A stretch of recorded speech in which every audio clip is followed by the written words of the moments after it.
అందరికీ నమస్కారం. పల్లవి కథల ప్రపంచం ఛానల్‌కి స్వాగతం.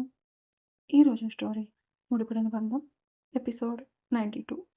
ఈ స్టోరీ గనక మీకు నచ్చినట్లయితే ప్లీజ్ లైక్ చేయండి, షేర్ చేయండి, తప్పకుండా సబ్స్క్రైబ్ చేసుకోండి. మీ విలువైన అభిప్రాయాలను కామెంట్ రూపంలో తెలియచేయండి.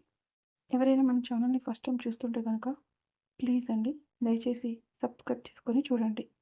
ఇక ఆలస్యం చేయకుండా స్టోరీలోనికి వెళ్ళిపోదాం.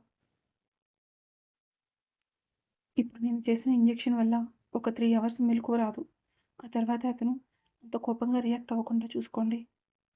వీలైనంత వరకు కొంచెం ఇబ్బందికరమైన విషయాలు అతనితో డిస్కస్ చేయకండి అని చెప్పి అక్కడ నుండి వెళ్ళిపోతారు. శ్రీధర్ పడుకున్న దేవా వైపు బాధగా చూస్తూ ఉంటాడు. ఎలా ఉండేవాడివి దేవా? ఒక అమ్మాయి కోసం ఇలా 3 సంవత్సరాల నుండి కోమాలోనే ఉండిపోయావు. డాడీ అరెస్ట్ అయిన తర్వాత నేను ఒక్కడినే అయిపోయాను. ఏం చేయాలో ఏమీ అర్థం కాలేదు. ఇప్పుడు నా పక్కన నువ్వున్నావు. నాకు చాలా ధైర్యంగా ఉంది దేవా. నువ్వు ఇలా టెన్షన్ పడి మళ్ళీ నీ హెల్త్ అప్సెట్ చేసుకుంటే నేను తట్టుకోలేను. నీ హెల్త్ సెట్ అయ్యేంత వరకు నిన్ను చాలా జాగ్రత్తగా చూసుకుంటాను అని దేవా వైపు చూస్తూ ఆలోచిస్తూ ఉంటాడు. దేవరాజ్ ఆదిత్యకి కాల్ చేస్తాడు. ఫోన్ రింగ్ అవ్వడంతో ఆదిత్య కాల్ లిఫ్ట్ చేసి హలో మామ, ఎలా ఉన్నారు అని ఆప్యాయంగా అడుగుతాడు. దేవరాజ్ చాలా ప్రేమగా మాట్లాడుతూ మేము చాలా బాగున్నాం ఆదిత్య, మీరందరూ ఎలా ఉన్నారు, ఎప్పుడొస్తున్నారు అని అడుగుతాడు.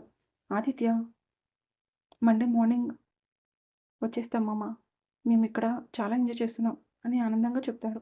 దేవరాజ్ చిన్నగా మాట్లాడుతూ ఇప్పుడు మీరు ఎక్కడున్నారు ఆదిత్య అని అడుగుతాడు. ఆదిత్య సమాధానం చెప్పేలోపు అభి అక్కడికి వచ్చి అన్నయ్య నిన్ను విరాట్ అన్నయ్య రమ్మంటున్నాడు అని చెప్పేసరికి ఆదిత్య కొంచెం కంగారుగా మామ నేను మళ్ళీ కాల్ చేస్తాను, అన్నయ్య పిలుస్తున్నారు అని చెప్పి కాల్ కట్ చేస్తాడు. దేవరాజ్ చాలా కోపంగా ఏంటి ఇలా జరిగింది, ఒక్క 2 మినిట్స్ ఆగినట్లయితే వాళ్ళు ఎక్కడున్నారో తెలిసిపోయేది, ఇప్పుడేం చేయాలి అని అనుకుంటూ ఉంటాడు. ఆదిత్య విరాట్ దగ్గరకు వెళ్ళి ఏమైందన్నయ్య పిలిచారంట అని మెల్లగా అడుగుతాడు. విరాట్ కొంచెం గంభీరంగా ఏం చేస్తున్నావు అని అడుగుతాడు. ఆదిత్య రాజమామ కాల్ చేశాడన్నయ్య, మామతో మాట్లాడుతున్నాను, అందుకే రావడానికి లేట్ అయింది అని మెల్లగా అంటాడు. విరాట్ తన నొసళ్ళు ముడివేసి ఎందుకు కాల్ చేశారు అని అనుమానంగా అడుగుతాడు. మనం ఇంట్లో ఎవరికి ఏమీ చెప్పకుండా వచ్చాం కదా అన్నయ్య, అందుకే ఎలా ఉన్నామా అని అడగడానికి కాల్ చేశారు అని అంటాడు. విరాట్ కొంచెం సేపు ఆలోచించి ఇంకా ఏమీ అడగలేదా అని అడిగేసరికి ఆదిత్య కొంచెం నెమ్మదిగా ఎక్కడికి వెళ్ళామని అడిగారు అన్నయ్య, నేను చెప్పేలోపు అభి వచ్చి పిలిచాడు, అందుకే కాల్ కట్ చేసి వెంటనే ఇక్కడికి వచ్చేసాను అని అంటాడు.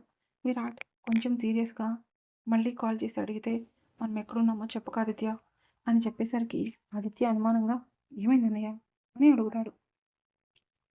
విరాట్ ఏమీ కాలేదు, మనం ఇప్పుడు ఎక్కడున్నామో అందరికీ తెలిస్తే చాలా ప్రాబ్లం ఫేస్ చేయాల్సి ఉంటుంది, అందుకే నిన్న కనీసం ఇంట్లో ఎవరికి చెప్పకుండా తీసుకొచ్చింది. ఇంట్లో ఎవరు కాల్ చేసినా మనం ఎక్కడున్నామో ఎవరికి చెప్పకు అని చెప్పి ఆదిత్యకి ఒక ఫైల్ ఇచ్చి ఈ ఫైల్ని చెక్ చేసి తీసుకురా, ఏమైనా మిస్టేక్స్ ఉంటే కరెక్ట్ చేద్దాం అని అంటాడు. భవానీ రూమ్లోనికి వచ్చేసరికి దేవరాజ్ కోపంగా ఆలోచిస్తూ ఉంటాడు. భవానీ అతనికి ఎదురుగా వచ్చి ఏమైందండి, ఎందుకంత కోపంగా ఉన్నారు అని అడుగుతుంది.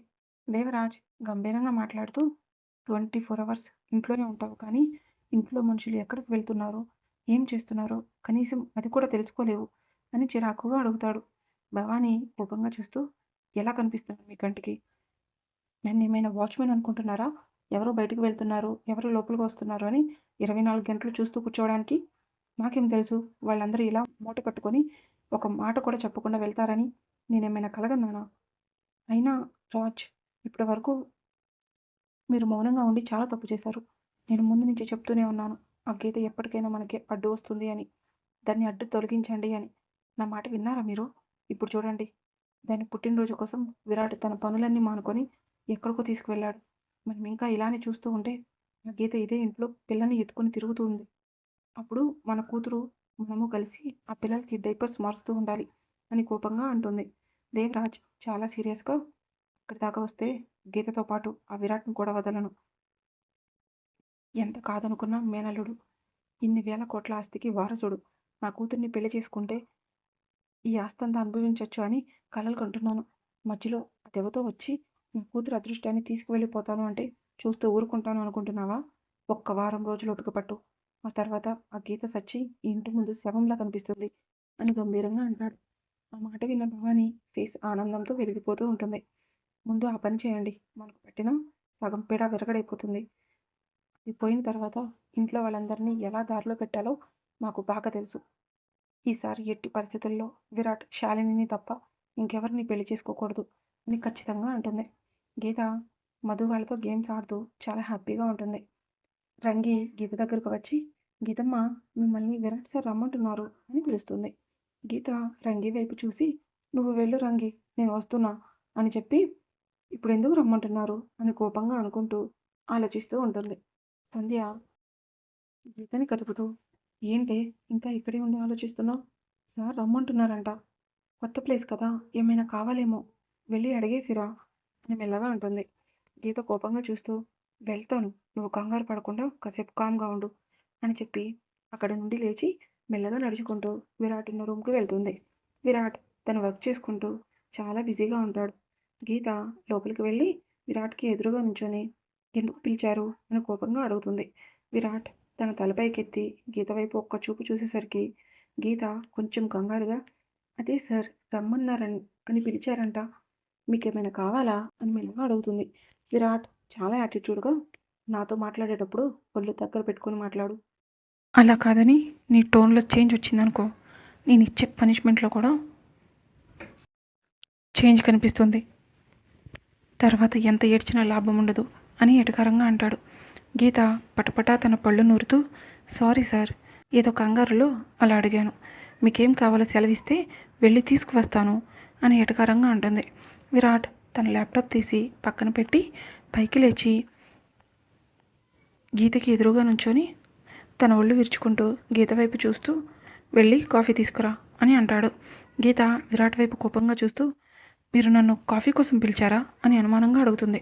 విరాట్, ఏ ఇంకా దేనికోసమైనా పిలిచానేమో అని ఎక్స్పెక్ట్ చేశావా అని నవ్వుతూ అంటాడు. గీత కోపంగా, అది కాదు సార్, కాఫీయే కావాలి అంటే రంగి ఇచ్చేది కదా, దానికోసం పని కట్టుకొని మరీ నన్ను పిలవాలా అని అడుగుతుంది.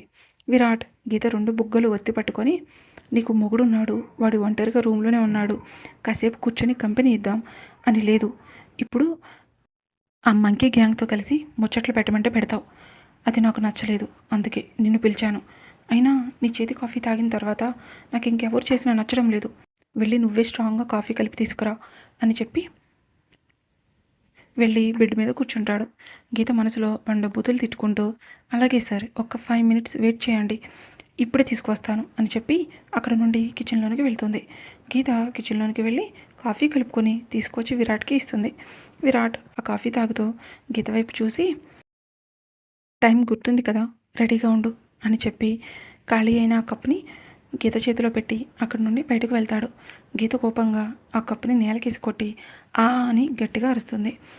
గీత అరుపు విన్న విరాట్ చిన్నగా నవ్వుకుంటూ అక్కడ నుండి అర్జున్ దగ్గరికి వెళ్తాడు.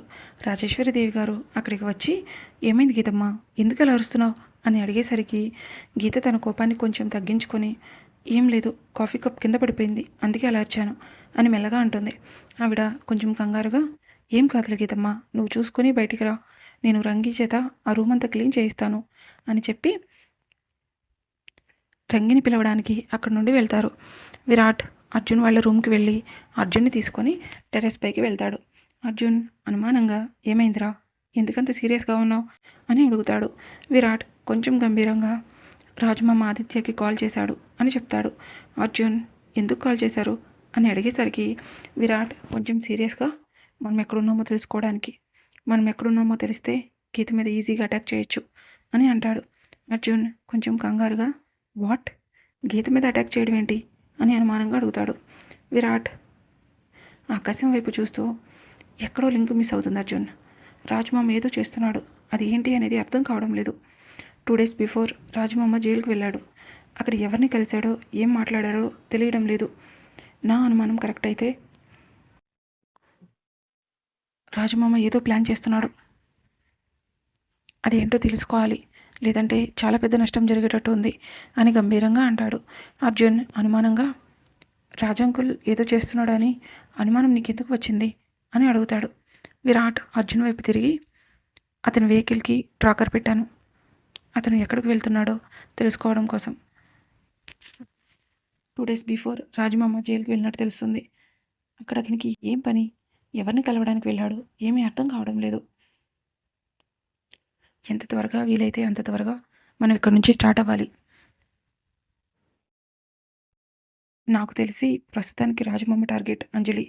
తనని ఏమైనా చేయడానికి ప్లాన్ చేస్తున్నాడేమో అని డౌట్గా ఉంది అని అంటాడు. అర్జున్, నువ్వు గీత పక్కన ఉండగా అంకుల్ అంత సాహసం చేయరు. నువ్వేం టెన్షన్ పడకు. అక్కడికి ఎందుకు వెళ్ళాడో ఎవరిని కలిశాడో నేను కనుక్కుంటాను. నువ్వు గీత పక్కన ఉండగా తనకి ఎలాంటి రిస్క్ ఉండదు. పద కిందకి వెళ్దాం, అందరూ మన కోసం వెయిట్ చేస్తూ ఉంటారు అని అంటాడు. నైట్ డిన్నర్ టైం అవడంతో అందరూ డైనింగ్ టేబుల్ దగ్గర కూర్చొని భోజనం చేస్తూ ఉంటారు. విరాట్ గీత వైపు చూస్తూ తన చేతికి ఉన్న వాచ్ చూపించి 8:30 అని లిప్ మూమెంట్ చేసి చెప్పడంతో గీత కోపంగా చూస్తూ పక్కనే ఉన్న నైఫ్ తీసుకొని పొడిచేస్తాను అని యాక్షన్ చేసి చూపిస్తుంది. విరాట్ చిన్నగా నవ్వుకొని తన ఫుడ్ తినడం కంప్లీట్ చేస్తాడు. అందరూ వాళ్ళ రూమ్కి వెళ్ళిపోవడంతో రాజేశ్వరి గారు గీత దగ్గరకు వచ్చి, చూడు గీతమ్మ, మీ పెళ్ళి ఎలాంటి పరిస్థితుల్లో జరిగినా అతను నీ భర్త. అతన్ని నువ్వు ఎంతగా ప్రేమించి ఉండకపోతే నువ్వు ప్రాణంగా చూసుకునే మీ అక్క పెళ్లి చెడగొట్టి మరి నువ్వు అతన్ని పెళ్లి చేసుకుంటావు. అలాంటప్పుడు చిన్న చిన్న గొడవలు వచ్చినా పట్టించుకోకూడదు.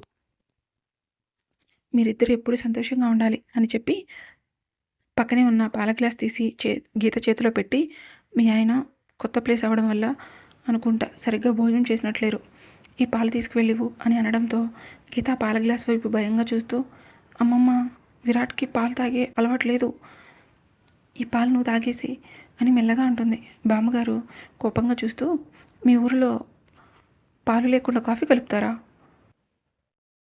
కాఫీ తాగేటప్పుడు పాలు తాగడానికి ఏంటి ప్రాబ్లం? నువ్వు తీసుకువెళ్ళు గీతమ్మ, తాగకపోతే అప్పుడు చూద్దాం అని అనడంతో ఏడుపు ముఖంతో అక్కడి నుండి మెల్లగా నడుచుకుంటూ వాళ్ళ రూమ్లోనికి వెళ్తుంది. గీత లోపలికి వెళ్ళేసరికి విరాట్ గీత వైపు విచిత్రంగా చూస్తూ, ఏంటి ఇందాకడ వరకు ప్రిపేర్డ్గా లేను అని కొలగొల చేసావు, ఇప్పుడేమో ఏకంగా పాల గ్లాస్ పట్టుకొని వచ్చేసావు, ఏంటి సంగతి అని నవ్వుతూ అడుగుతాడు. గీత కోపంగా చూస్తూ, చూడండి, మీరు అనుకున్నట్టు ఇప్పుడు ఏమీ జరగదు. మీరు భోజనం సరిగ్గా తినలేదు అని మా అమ్మమ్మ బలవంతం చేస్తే ఈ గ్లాస్ తీసుకొచ్చాను, అంతకంటే ఇంకేమీ లేదు. మీరు మీకు ఇష్టం వచ్చినట్టు ఊహించుకుంటే అస్సలు బాగోదు అని చాలా కోపంగా అంటుంది. విరాట్ నవ్వుకుంటూ గీత దగ్గరికి వస్తాడు.